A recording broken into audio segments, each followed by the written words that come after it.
सभी का मैं रविंद्र सिंह आपके साथ। समुद्री तूफान बिपरजॉय को लेकर एक ब्रेकिंग न्यूज आपको दे दे। बाड़मेर और जालौर के रास्ते बिपरजॉय प्रदेश में प्रवेश कर सकता है। डीप डिप्रेशन के रूप में प्रदेश में यह दाखिल होगा। मौसम विभाग के मुताबिक बाड़मेर और जालौर में रेड अलर्ट जारी किया गया है। पाली, जोधपुर, जैसलमेर, उदयपुर, सिरोही में ऑरेंज अलर्ट जारी किया गया है। कई इलाकों के लिए येलो अलर्ट जारी किया गया है।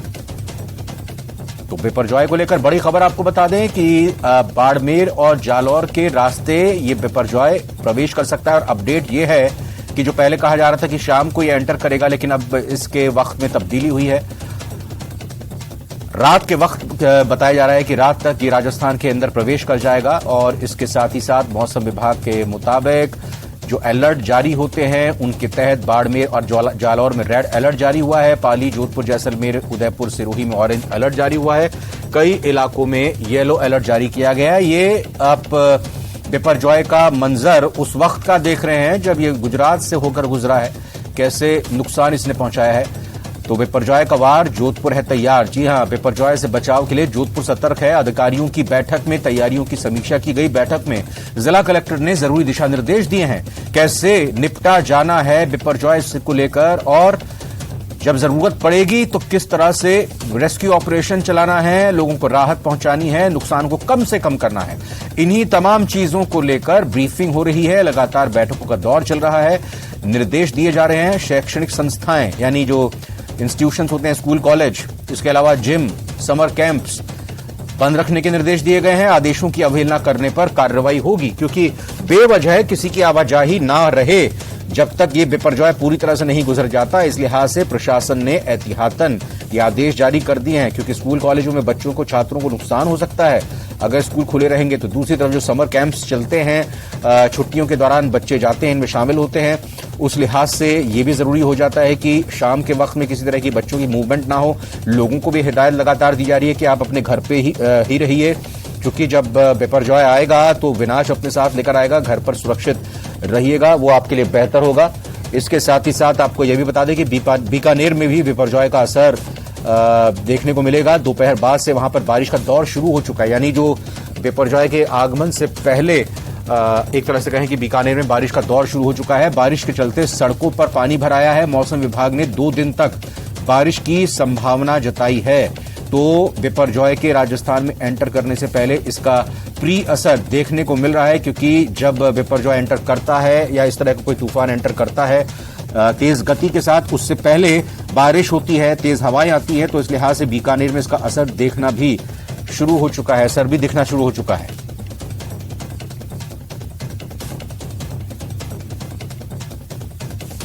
तो बारिश जिस तरह से हुई है उसके कारण सड़कों पर पानी भर गया है।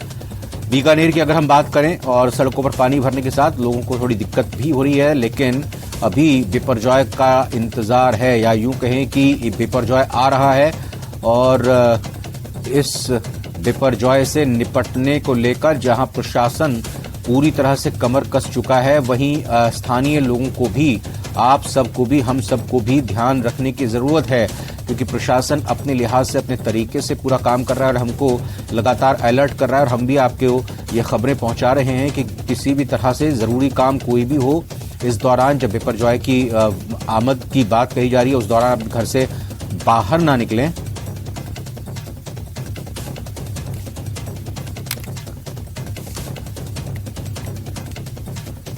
हमारे संवाददाता ग्राउंड जीरो से इस वक्त जुड़ रहे हैं, जहां पर वो लगातार सुबह से ही प्रशासन की तैयारियों को देख रहे हैं, लोगों से बातचीत कर रहे हैं, वो किस तरह की तैयारी कर रहे हैं। जोधपुर से हमारे साथ रंजन दवे जुड़ रहे हैं, इसके अलावा प्रतीक सोलंकी भी हमारे साथ सिरोही से हैं।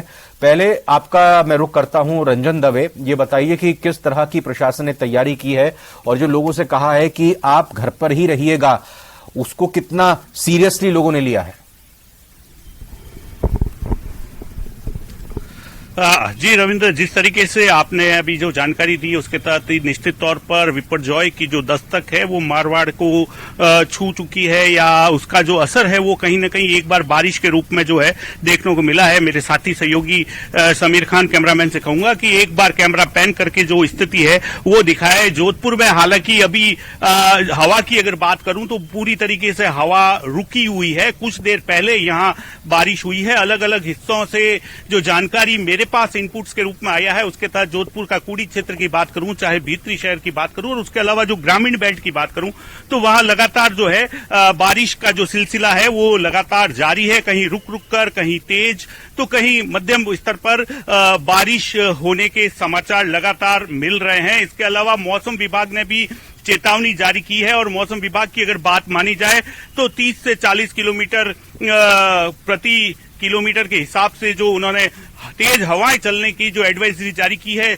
4 बजे के आसपास की ये एडवाइजरी जारी की गई है और आगे 3 से 4 घंटे तक ये एडवाइजरी जारी रहने वाली है। इसके अलावा अगर प्रशासन की बात करें तो निश्चित तौर पर प्रशासन जो है अलर्ट मोड पर है, और सवेरे से ही जिला कलेक्टर हिमांशु गुप्ता और तमाम आला अधिकारी जो हैं वे इस पूरे मामले को लेकर के तहकीकात और साथ ही साथ पड़ताल के साथ आवश्यक दिशा निर्देश में जुड़े हुए हैं। मॉनिटरिंग के साथ साथ किस तरीके से रेस्क्यू किया जाएगा, कौन से ऐसे क्षेत्र हैं जहां आवश्यकता रहेगी। एसडीआरएफ के जो अधिकारी हैं उन्होंने मोर्चा संभाल रखा है। तो कुल मिलाकर के जिस तरीके की एहतियात की बात की जा रही है उसकी अक्षरशः पालना के लिए उन्होंने दिशा निर्देश भी जारी किए हैं। स्कूल, कॉलेज और जिम सहित कई जो समर कैंप्स हैं उनको 2 दिन के लिए छुट्टी दी है। कॉलेजों में अवकाश किया गया है। जयनारायण व्यास विश्वविद्यालय की बात करूं, रेल प्रशासन की बात करूं तो कुल मिलाकर के एहतियात है, क्योंकि जोधपुर एक सेंट्रल हब है। तकरीबन एसडीआरएफ की 13 टीमें लगी है। आप बात करेंगे आज किस तरीके की मीटिंग हुई, आप लोकेश जी बताएं एसडीआरएफ किस तरीके से तैनात है, क्या कुछ मीटिंग में रहा है। कलेक्टर साहब ने आज मीटिंग ली थी। मीटिंग में खास तौर से उन हालातों पे चर्चा की गई यदि किस प्रकार का साइक्लोन या भारी बारिश होती है तो जो उत्पन्न स्थिति में हम क्या क्या कर सकते हैं। तो पहले तो हमने इनको बताया सर आपदा मित्र हमने बनाए थे, इनको ट्रेनिंग दी है, तो 500 जोधपुर जिले में है। तो उन्होंने निर्देश फरमा दिए अपने जो नोडल अधिकारी थे उनके आपदा मित्रों के, तो वो अलग अलग थाना क्षेत्रों के आपदा मित्रों को कॉन्टैक्ट करेंगे, उनको इकट्ठा करेंगे, उनको ब्रीफ करेंगे। हमने उनको ये भी बताया कि हमने वेल इक्विप्ड कर रखा है इन लोगों को, एक किट दे रखा है जिसमें उनके पास सारे क्या कहते हैं वो इक्विपमेंट है जिससे किसी की मदद कर सकें।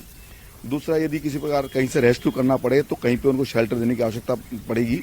तो उन्होंने कलेक्टर साहब ने वहीं संबंधित अधिकारियों को निर्देश फरमाए थे यदि कहीं से रेस्क्यू करना पड़े, यदि कोई मकान ढहता है, टूटता है, गिरता है या किसी आदमी को रेस्क्यू करके लाते हैं क्या कहते हैं वाटर लॉगिंग एरिया से, तो वो समुचित स्थान पर ठहरने के भी चिन्हित किए गए हैं।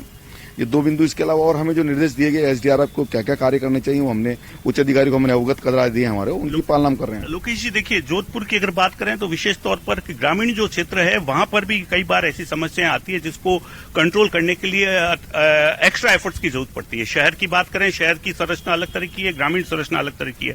तो ग्रामीण क्षेत्र में किस तरीके से टीम तैनात है और क्या कुछ एक्स्ट्रा एफर्ट्स किए जा रहे हैं। जोधपुर शहर की बात करें तो जोधपुर में फलोदी में हमने टीम भेज दी है और 2 टीमें हमारे पास हेडक्वार्टर में, एक आध रिजर्व टीम हमारे पास और भी है। तो जहां भी जैसे रिक्वायरमेंट हो तुरंत हम क्या कहते हैं जाएंगे और रेस्क्यू करेंगे। संभाग स्तर पे बात करें जैसे कि मैं एक मिनट आपसे बात करता हूं, लौटता हूं क्योंकि प्रतीक सोलंकी भी सिरोही से जुड़े हुए हैं लगातार। एक बार प्रतीक का भी रुख करना जरूरी हो जाता है। प्रतीक जरा तस्वीरें भी दिखाइएगा साथ ही साथ। और जाहिर तौर पर माउंट आबू और समस्त सिरोही जिले में पूरी तैयारी की गई है। निर्देश कैसे जारी किए गए हैं? निर्देश कैसे जारी किए गए? रविंद्र, बिल्कुल मैं बात कर रहा हूं कि जब से साइक्लोन की जब से मौसम विभाग ने चेतावनी दी उसके बाद से प्रशासन जो अलर्ट मोड पर है। लेकिन आज की बात की जाए तो आज जो मौसम है कुछ अलग ही बयां कर रहे हैं, क्योंकि तेज हवाओं के साथ में जो माउंट आबू में जो है बारिश का रुख और तेज हो चुका है। पिछले 3 से 4 घंटे से जो बारिश लगातार जो है रिमझिम का दौर शुरू है। जगह जगह यानी कि जल भराव जो माउंट आबू में देखा जा रहा है। लेकिन वहीं इसका असर देखा जाए तो सिरोही में भी ये मैं बता दूं ये जो सड़क है यानी कि सिरोही की हाईवे माना जाता है, यहाँ से लगभग यानी कि कई गाड़ियां जो है सरपट दौड़ती हुई नजर आती है। लेकिन आज का जो तेज हवाओं के कारण जो है बिल्कुल यहाँ पर ये वाहन भी जो है धीमी गति से चल रहे हैं और यहाँ पर ट्रैफिक भी जो है बहुत कम हो चुका है। लेकिन कहीं ना कहीं इसका असर है ट्रैफिक व्यवस्था पर भी रविंद्र पड़ता हुआ नजर आ रहा है। लोगों को जो लगातार अपील की जा रही है कि प्रशासन अपील की है कि घर में रहें, सुरक्षित रहें और जब भी ये साइक्लोन की शुरुआत हो तो आप किसी भी विद्युत खंभे के पीछे, पेड़ के नीचे जो है आप यानी कि वहां पर न रहें। लेकिन लगातार जो ग्रामीण क्षेत्र में देखा जाए तो किसी न किसी रूप में यहाँ का नजारा कुछ अलग ही नजर आता है।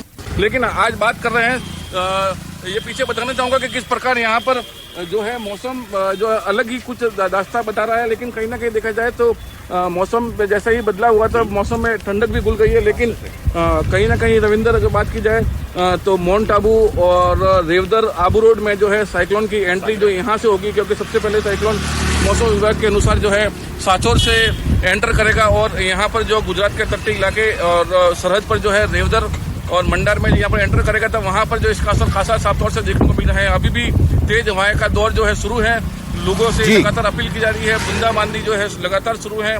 और इस भीषण संकट की घड़ी में जो है प्रशासन बिल्कुल अलर्ट मोड पर है। एनडीआरएफ टीम को जो 13 टीमों को जो गठित किया गया है, जो किसी प्रकार की कोई भी अनहोनी घटना पर जो अपनी भूमिका निभा पाए। प्रशासन इस मामले को लेकर किसी भी प्रकार की जो है लापरवाही बरतने को लेकर स्वीकार नहीं है। प्रशासन पूरी तरह से मुस्तैद है और लगातार ग्रामीण और ग्रामीण तबकों में और जहाँ जाकर जो अपील की जा रही है, भोपू प्रचार किया जा रहा है कि आप घर पर रहें, सुरक्षित रहें, साइक्लोन में बाहर न निकले। रविंदर जी, बहुत बहुत धन्यवाद रंजन आपका भी, और बहुत बहुत शुक्रिया मैं आपका भी करना चाहूंगा। सिरोही से आपने पूरी जानकारी दी प्रतीक सोलंकी, बहुत बहुत शुक्रिया। आपसे अपडेट